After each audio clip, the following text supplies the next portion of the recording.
আল্লাহর একজন পয়গম্বর আল্লাহ নির্দেশে কর্ম করার জন্য যাচ্ছিলেন। খুব খেয়াল করেন বাবা, যুবক বন্ধুরা খুব খেয়াল করো, মুরব্বী বাবারা খুব খেয়াল করো। এই পয়গম্বর যাওয়ার সময় যখন কবর দেখলেন, কবরের মধ্যে হতে দাউ দাউ করে আগুন জ্বলে উঠল। মুসলমান বাইরে কবর ভিতরে ভয়ঙ্কর আযাব দেখতে পাইল। পয়গম্বর বুঝতে পারলেন কবরে আযাব হইতেছে। পয়গম্বর কাউকে কিচ্ছু বললেন না, নিজের কর্মে নিজে চলিয়া গেলেন। কর্ম যখন শেষ হইয়া গেল, এই পয়গম্বর আবার ওই রাস্তা দিয়ে আসতেছেন। রাস্তা দিয়ে রিটার্নের সময় ডাক দিয়ে বলতেছেন, একটু আগে দিয়ে কবরে আযাব দেখছি, এখন আমি আবার দেখব কেমন আযাব হইতেছে। পয়গম্বর ওই কবরের দিকে নজর দিলেন, নজর দিয়ে দেখতেছেন একটু আগে যেই কবরে আযাব ছিল এখন আর আযাব নাই। কবরওয়ালা জান্নাতের বিছানায় ঘুমায়। বলেন না সুবহানাল্লাহ, আবার বলেন না সুবহানাল্লাহ। পয়গম্বর কবরের কাছে দাঁড়াইয়া আল্লাহকে ডাক দিয়ে বলতেছেন, আল্লাহ। ডাক দেন না, বলেন না আল্লাহ। ও বাবা বলেন না আল্লাহ। ডাক দিয়ে বলতেছেন, ওগো দয়ার আল্লাহ, একটু আগে যেই কবরে আযাব ছিল এখন দেখি কবরে কোনো আযাব নাই, কবরওয়ালা জান্নাতের বিছানায় ঘুমায়। মালিক তোমার দরবারে জানতে চাই, কোন কাদের উসিলায় তুমি তোমার গোলামরে মাফ করিয়া দিলা? আল্লাহ পাক ডাক দিয়ে বললেন, পয়গম্বর শোনো, এই কবরওয়ালা গুনাহগার গুনাহ করিয়া কবরে আসছে, কিন্তু একটা সন্তান রেখে আসছে দুনিয়ায়। এই সন্তানটা এতদিন কথা বলা শিখে নাই, ইদানিং কথা বলা শিখছে।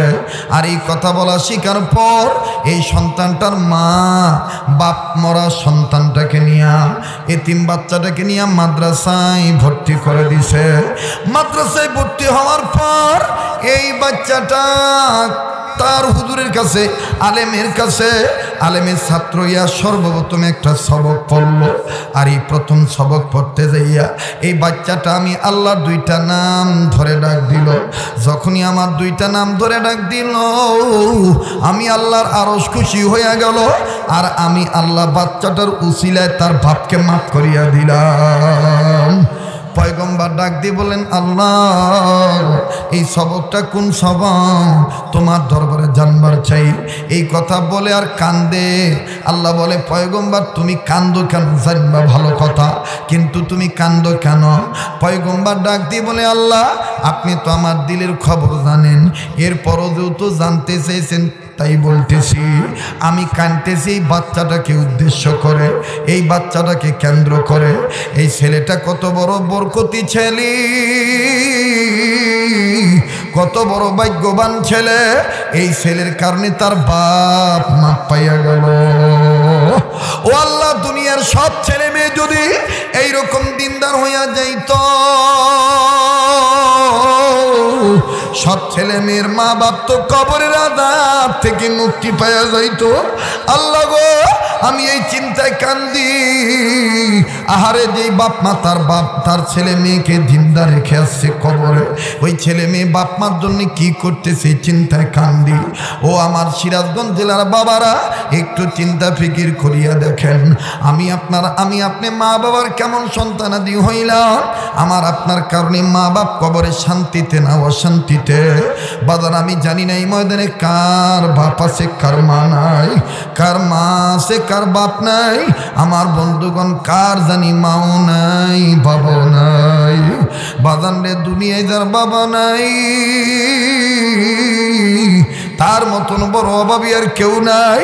দুনিয়ায় যার মা নাই তার মতন বড় দুঃখী আর কেউ নাই। আরে বন্ধু, এই মুহূর্তে কার মা বাপ জানি কবর থেকে ডাক দিয়া কান্দে আর বলে, বেটারে বেটিরে মাহফিলে গেলি আমাকে জন্য কাঁদলি না? ও বাবা, কবরে এসে খবর পাইলাম কোনো ছেলে মেয়ে যদি মা বাবার জন্য কান্দে, মা বাবার জন্যে মাবুদের কাছে দোয়া করে, মা বাবার জন্যে মাবুদের কাছে রুহের মাগফিরাত কামনা করে। আমার আল্লাহ ছেলে মেয়ের চোখের পানির ছেলে বাপ মার কবর আযাব মাফ করিয়া দিবে। চিৎকার দিয়া বলেন সুবহানাল্লাহ। কাজে মায়ের দরদ বাবার দরদ নিয়া মায়া লাগায়া মা বাবার কবর আযাব মাফের জন্যে আওয়াজ দিয়ে একটু বলেন না আল্লাহ। আবার বলেন না আল্লাহ।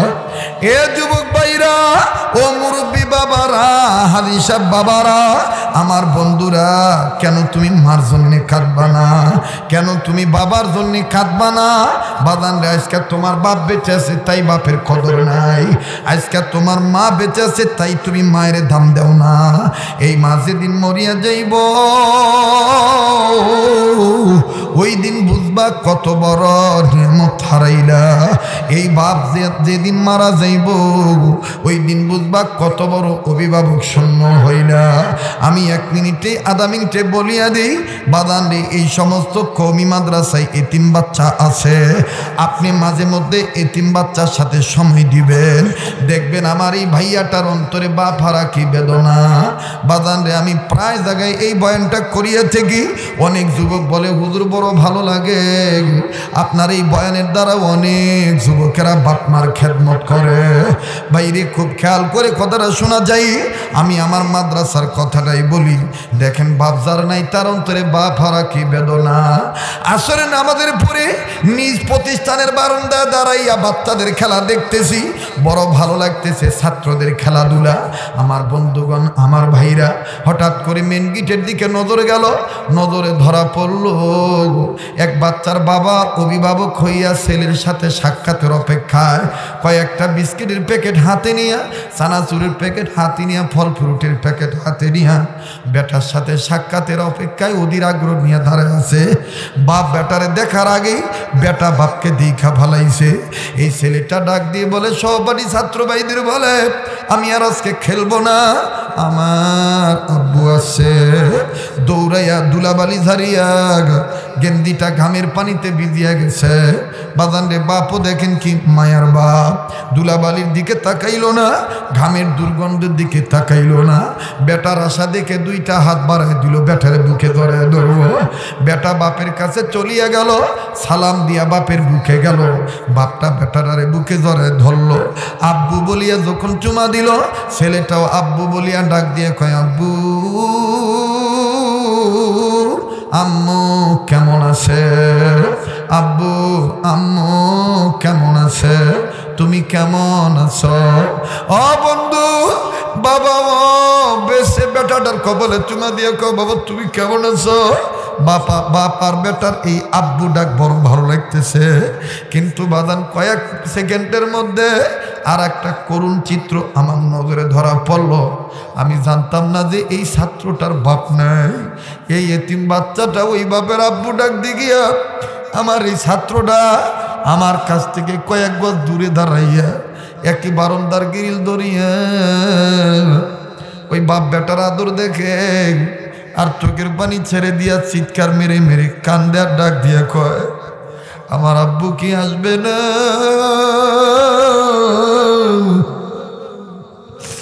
আমার আব্বু কি কোনো দিন আমার আর বুকে নিবে না? আমি জানতাম না যে এই ছেলেটার বাপ নাই। আমি ডাক দিয়ে বলতেছি, বেটারে তোমার কি আব্বু নাই? ডাক দিয়ে বলে, হুজুর আমার আব্বু ছিল 2 মাস আগে, আমার বাপ রোড অ্যাক্সিডেন্টে মারা গেছে। আজ কেন কান্দো? ডাক দিয়ে বলে, হুজুর এই ভাইয়ার আব্বার আদর দেখে আমার আব্বার কথা মনে হয়ে গেছে। আমার আব্বা তো এরকম আমার জন্য বিস্কিটের প্যাকেট নিয়ে আসতো। বাজারে আজকে গুনাহ করতে করতে কলবে মরিচিকা পড়িয়া গেছে, যার কারণে মা বাবার নামেও চোখের পানি আসতে চায় না। দুনিয়ার ব্যস্ততা আমারে এত ব্যস্ত বানাইলো, বাপ মার কবরটাও জিয়ারত করার সময় পাইলাম না, বাপ মার নামে একটু দোয়া করারও সময় পাইলাম না। এ বাদান এখানেই শেষ নয়, আবার তার মা নাই, তার মতন বড় দুঃখীয় জগতে আর কেউ নাই। দেখেন মা কত বড় নিয়ামত। আমার ভাইরে 1 মিনিটে বলিয়া দেই, বাদান আজকে তুমি কোন মায়ের সাথে খারাপ ব্যবহার করো, কোন মায়েরে তুমি বুড়ি কইয়া গালি দাও। মায়েরে দিছো পাতলা কম্বল আর বেটা বেটি নিজের বউকে সুখে রাখার জন্য বিদেশি কম্বল। কোন মায়েরে তুমি শীতের মৌসুমে খবর রাখো না? ও বাজান, এই মা কত বড় নিয়ামত। আমার বন্ধুগণ, আমার ভাইরা, এই পাঙ্গাসি সিরাত মাহফিলে এই কথাটা আমি বলেছিলাম, মা যে কত বড় নিয়ামত।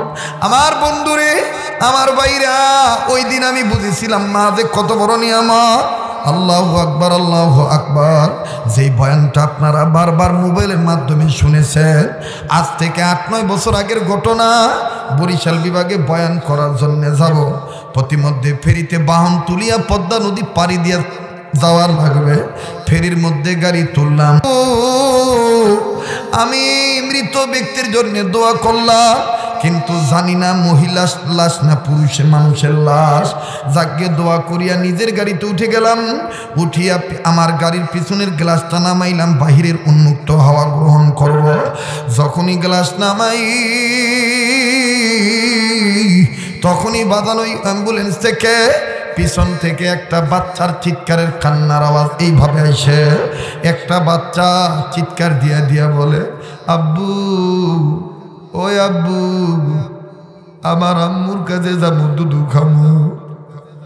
আমার আম্মুরে তুমি কাঠের বাক্সে ভইরা রাখছো কে? ওই আব্বু, আমি আমার আম্মুর কাছে যাবো, দুধু খামো। বাজান রে, এই কান্নার আওয়াজ শোনার পর নিজেরে নিজে মানাইতে পারলাম না।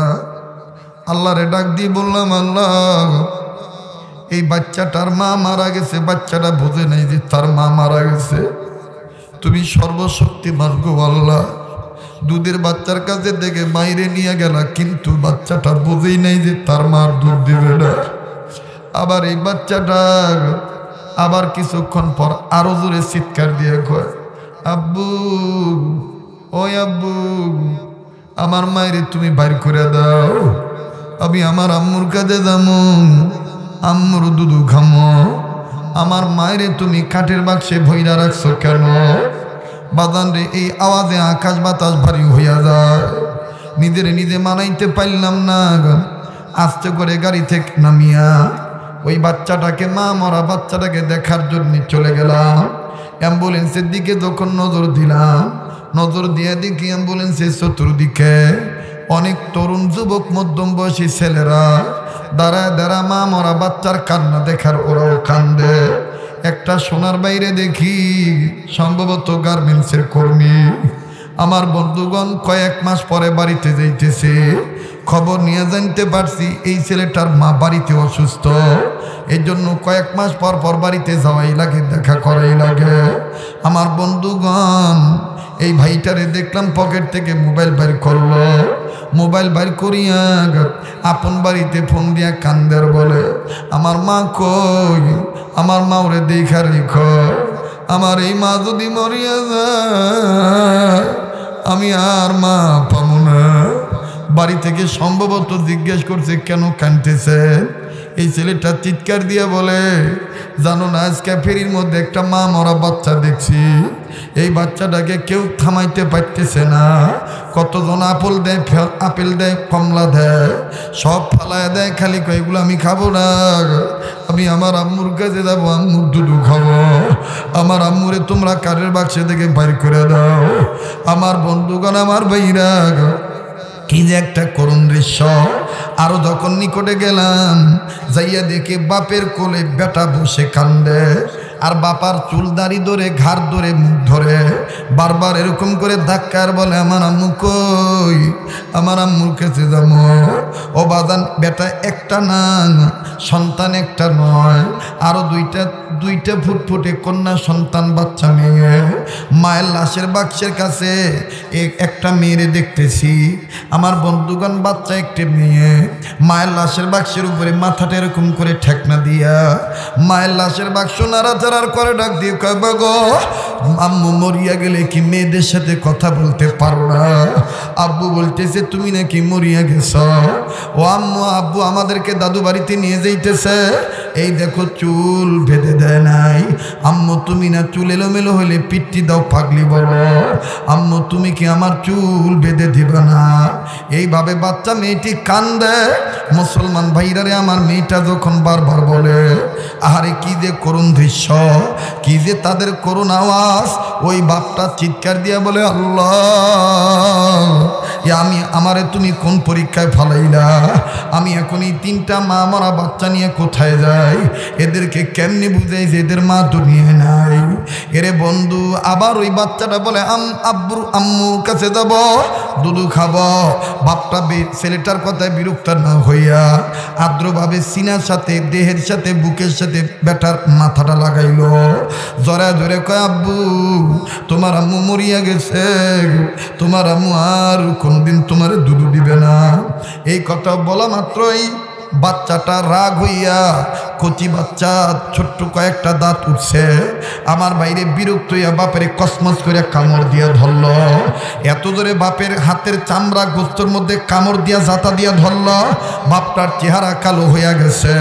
বাজানরে বিভিন্ন জায়গায় বাপের চেহারার মধ্যে দেখি খামসির দাগ, আবার জায়গায় জায়গায় দেখি জামা কাপড় ছিঁড়া, কানের গোড়ার কাছে দেখি বাজানরে এত জোরে কামড়ের দাগ দিছে। বাপটার গোস্ত কালো হয়ে গেছে, চামড়া কালো হয়ে গেছে। লোকটা একটু বিরক্ত হয় না, খালি কইস আর কত সহ্য করা যায়,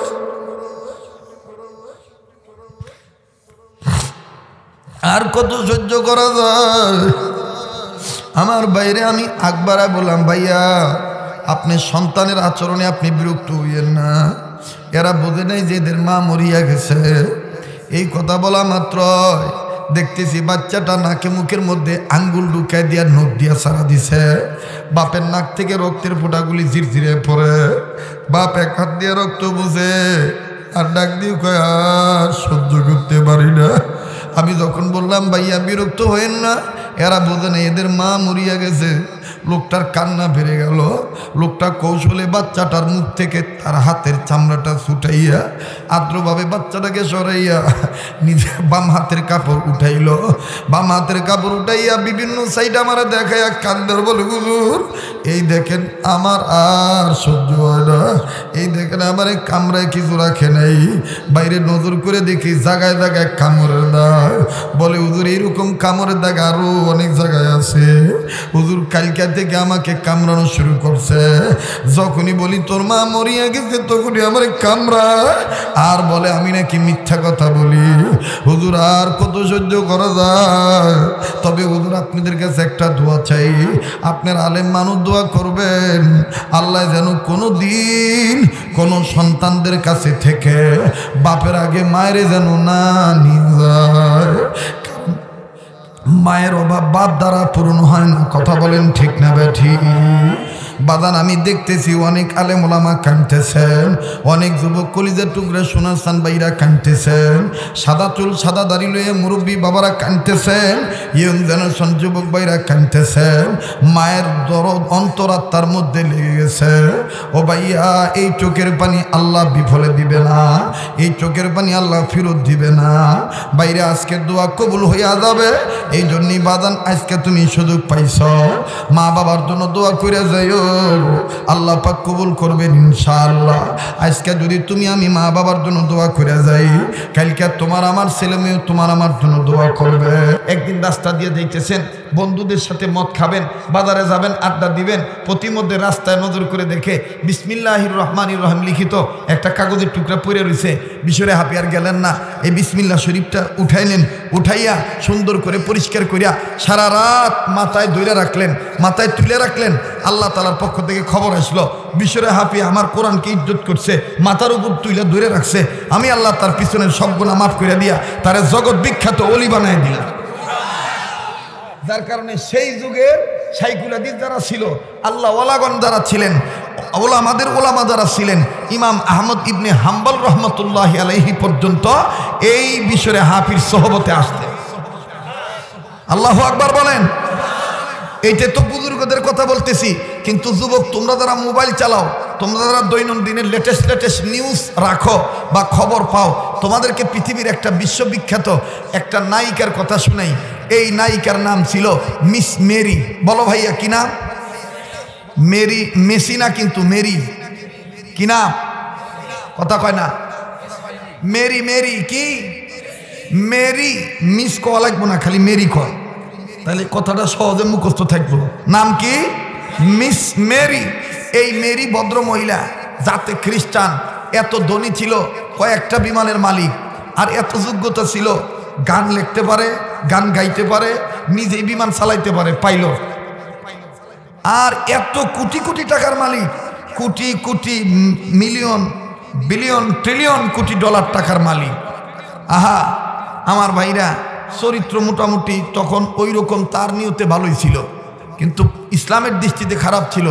যখন যেই যুবককে দেহ দেওয়া দরকার যেই রাষ্ট্রের, ওই রাষ্ট্রে চলে যেত নিজেই বিমান নিয়ে, ওই পুরুষকে দেহ দেওয়ার জন্য, কাম চরিতার্থ করার জন্যে। আমার ভাইরা, প্রতিদিন রাত্রেবেলায় রাত 9টা 10টার দিকে বন্ধু বান্ধবীদেরকে নিয়ে 20 জন 30 জন 50 জন বন্ধু বান্ধবীদেরকে নিয়ে আউলা জাউলা এলো পাতারি গান গাইতো আর মদের আড্ডা জমাইতো।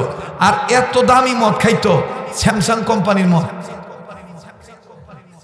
এত দাম 1 লিটার মদের। 1 লিটার মদের মূল্য ছিল 1.5 থেকে 2 লাখ টাকা।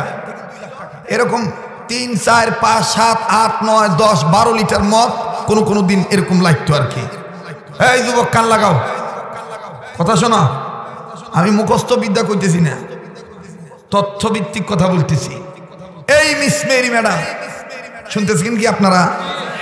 একদিন বন্ধুদেরকে নিয়ে মদ খাইতে বসে, তো বন্ধুদের মধ্যে একজন বন্ধু বান্ধবী বলতেছে, মেরি, প্রতিদিন মদ খাইতে যে বস্তুগুলো ব্যবহার হয় অনেক কিছুই তো লাগে, বরফের মতন কি কি দেখা যায় ওটাও লাগে, আবার ভালো ভালো কাপও লাগে, আবার অনেক কিছুই লাগে। তো এই এক বান্ধবী বলতেছে একটা জিনিসের শর্ট দেখা যায়, এটা নাই। মিস মেরি বলতেছে যে টেনশন করো না, আমি লিফট দিয়ে নামবো, যেটার দরকার এটা আমাদের এই নিচেই কনফেকশনের দোকান, মুদির দোকানে আছে। বুঝার জন্য বলতেছি, 1 কোটি টাকা দিয়ে জাপান থেকে গাড়ি নিয়ে এসছেন। এই 1 কোটি টাকা দামের গাড়ি অনেক সময় অচল হয়ে যায় 5 টাকা দামের নাটের কারণে, ঠিক না? 5 টাকা দামের একটা নাটের কারণে এই কোটি টাকা দামের গাড়ি কি হয়ে যায়? অচল হয়ে যায়।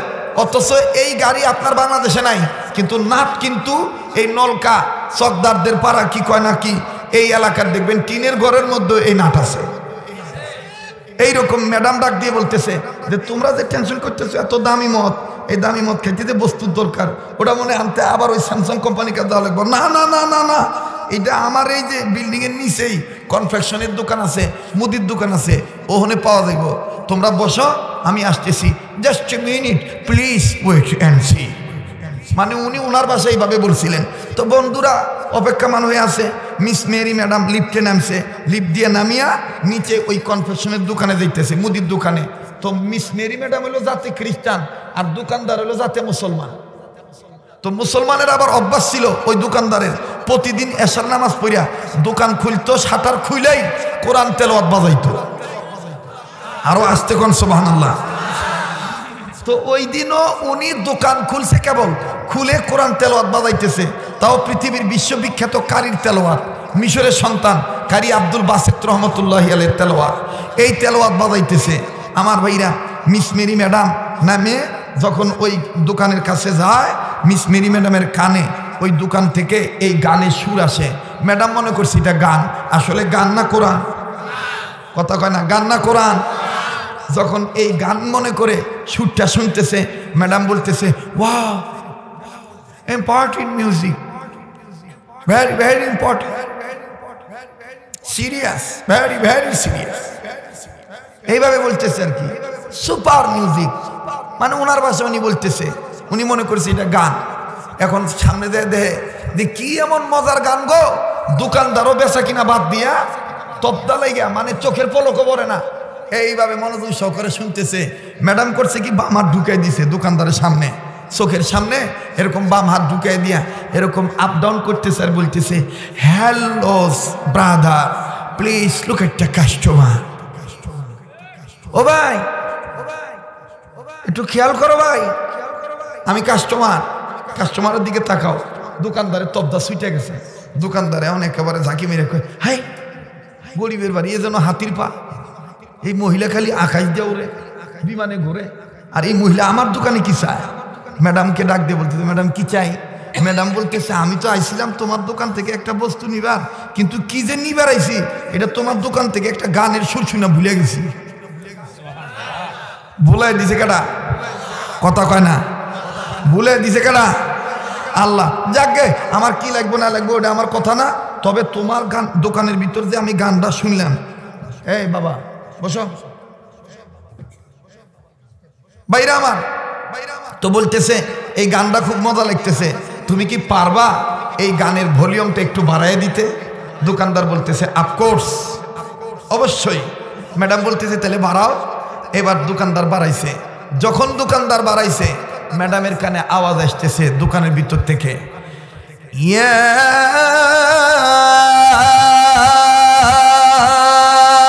আইয়ুহাল ইনসানু মা গাররাকা বিরাব্বিকাল কারীম।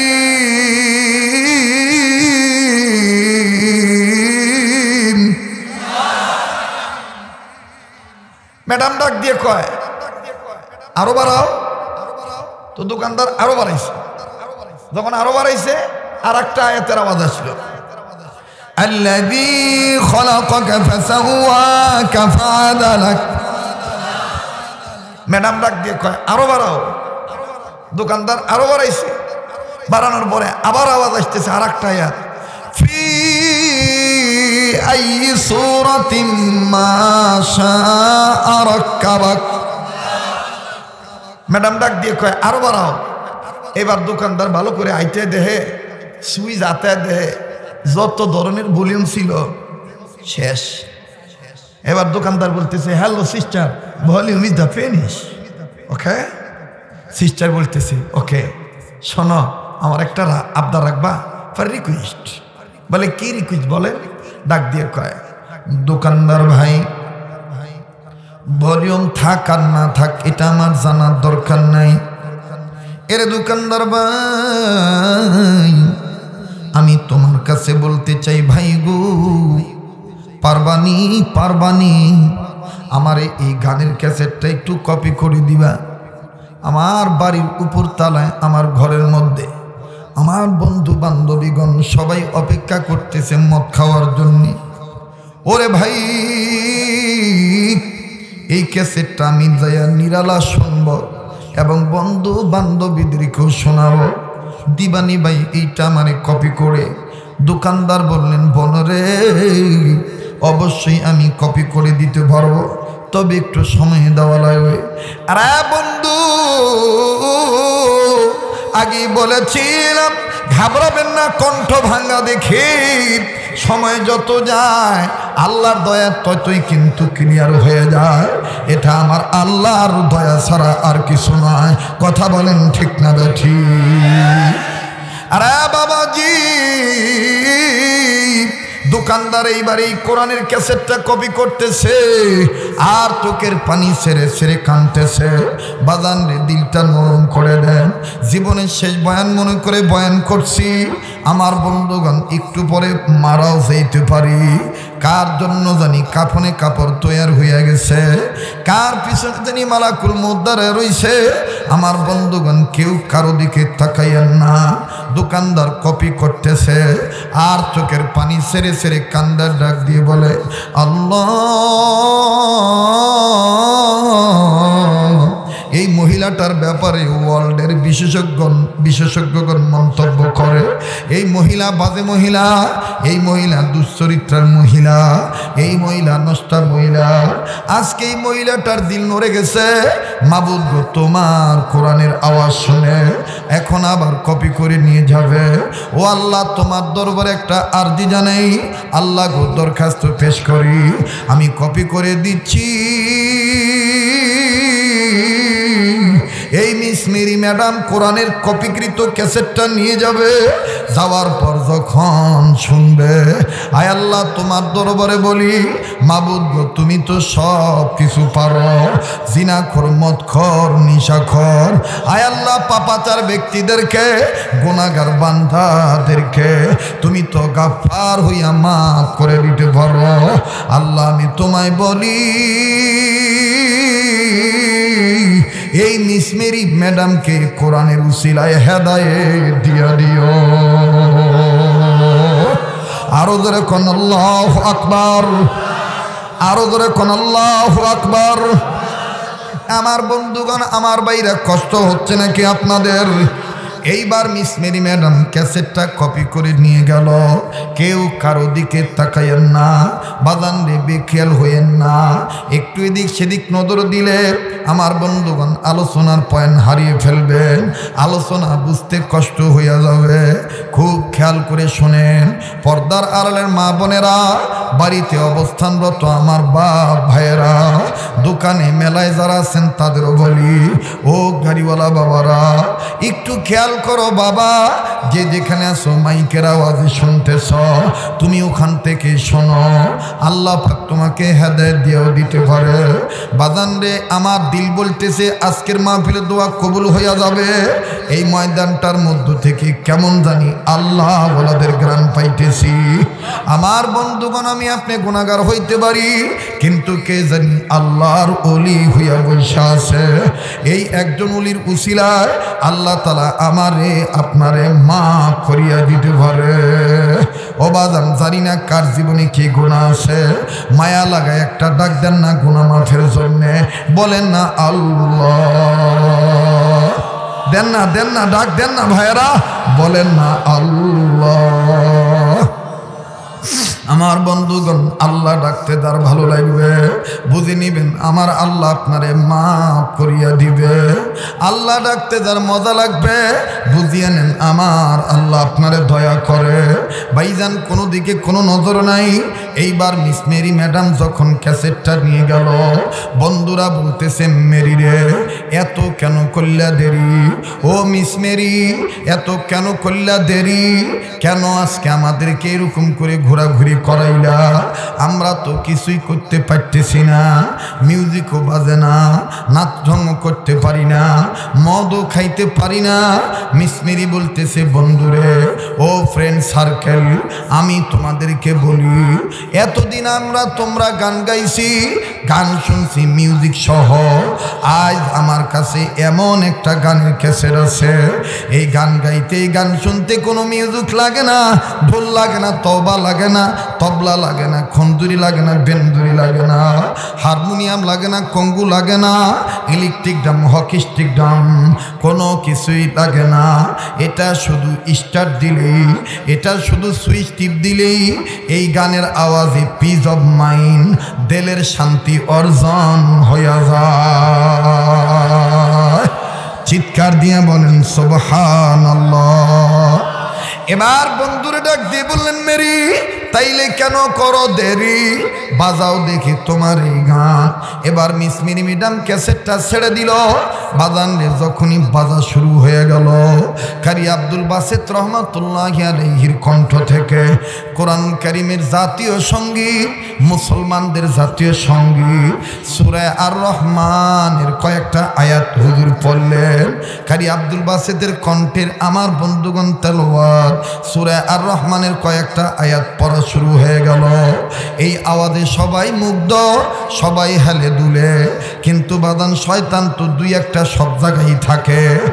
এক শয়তান ডাক দিয়া কয়, ও মেরি, এইভাবে সুদা সুদা গান ভালো লাগে না, মদ না খাইলে চলি না, ঢালো মদ, খাবো মদ, শুনবো গান। আল্লাহ বলেন আমার কোরআন তেলাওয়াত হবে, আবার তোরা নাচানাচি করবি, মদও খাবি, হবে না, হবে না, হবে না। এই কোরআন হলো সম্মানিত কোরআন। চিৎকার দিয়ে বলেন সুবহানাল্লাহ। বাজান রে কেউ কারো দিকে তাকায়েন না। এইবার যখন মেরি বলল ঠিক আছে মদ যেহেতু খাইবা, গানও বাজতে থাকুক মদও খাইতে থাকো। বাজান রে এইবার মদের গ্লাসে মদ ঢালা হলো। কয়েকজনের গ্লাসে যখন কাপে মদ ঢাললো, কয়েকটা গ্লাস কয়েকটা কাপ সবাই এক জায়গায় করিয়া ইংরেজিতে আবার বলল চিয়ার্স শব্দটা উচ্চারণ করিয়া বাদান্নে সবাই যখন মদের কাপটা মুখের কাছে নিল মদ গন্ধকরণ করবে। বাবাজি আমার বন্ধুগণ, কোরআন তেলাওয়াতে সুরের ঝংকারে প্রত্যেক বান্দা বান্দির হাত থেকে মদের কাপগুলি জমিয়ে পড়ে ভেঙে গেল। কেউ আর মদ গলদকরণ করতে পারলেন না, কেউ আর মদ খাইতে পারলেন না।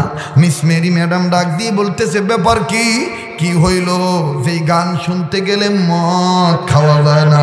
আমি তোমাদেরকে বলি বন্ধুরা ব্যস্ত হইও না, আজকে যেহেতু মদ খাইতে পারতেছি না আজকে আর মদ খাবো না। আল্লাহু আকবার।